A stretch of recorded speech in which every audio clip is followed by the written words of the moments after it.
Orang yang beriman melihat dosa itu seperti melihat gunung yang mau roboh menimpa dirinya. Sedangkan orang munafik lihat dosa itu seperti lalat. Jadi semakin tinggi keimanan seseorang, dia semakin merasa terancam oleh dosanya, maka dia jadi banyak istighfar. Tapi makin casing, orang yang ahli casing, yang dipikirnya casing saja, bukan isinya yang jelek, maka dia tidak menganggap dosa sebagai ancaman, maka dia tidak bisa tobat. 2, kenapa orang jarang bertobat? Karena dia hanya melihat dosa orang lain, fokusnya kepada dosa dan kesalahan orang. Jadi orang-orang yang sibuk lihat ini jelek, ini ngaco, ini terus semuanya diobrolin kejelekan, kedosa orang. Itu ciri khas tuh. Kalau ada orang ngobrol dan sangat sibuk menyalahkan, melihat kejelekan, kekurangan, kesalahan orang, walaupun tidak ada kaitan dengan dia, walaupun bukan urusan dia, tapi sibuk saja menilai buruk orang lain. Nah, ciri orang yang bekal sulit tobat adalah orang yang sangat fokus kepada kekurangan, kesalahan, dan kejelekan orang. Siapa aja nanti dia cari kesalahannya. Tetangga, sanak saudara, pemimpin, partai, artis. Pokoknya tiap lihat orang, dia sibuk dengan kesalahan orang lain. Nah, ini ciri khas orang yang tidak akan bisa melihat kesalahan diri. 3, yang ketiga, kenapa orang tidak bisa tobat?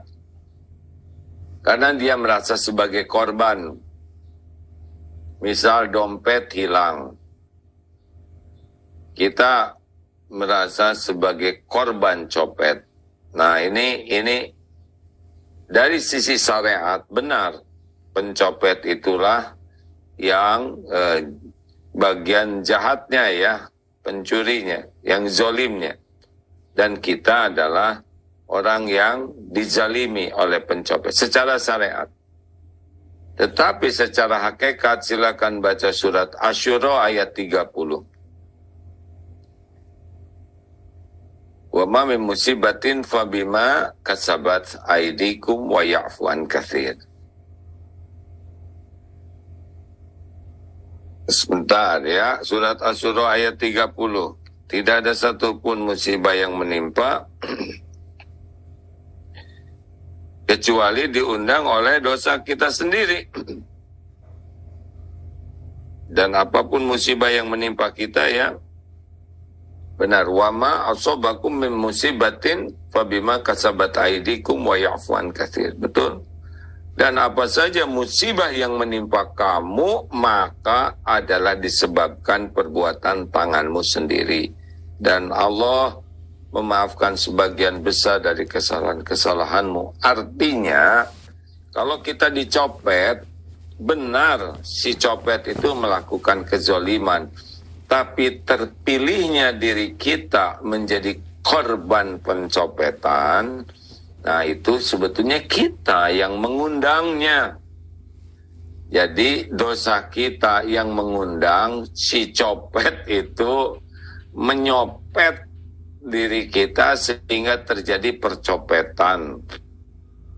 Misal di bis ada sekitar 50 orang. Nauzubillah kita kecopetan. Kenapa kita? Kenapa enggak yang lain? Ini dosa kita. Nah, orang yang hanya fokus, saya dizolimi oleh ini, saya disakiti oleh suami saya dizolimi oleh istri saya, anak saya zolim ke saya. Pokoknya yang hidupnya merasa sebagai korban, itu tidak bisa tobat. Padahal semua kepahitan itu diundang oleh dosa kita.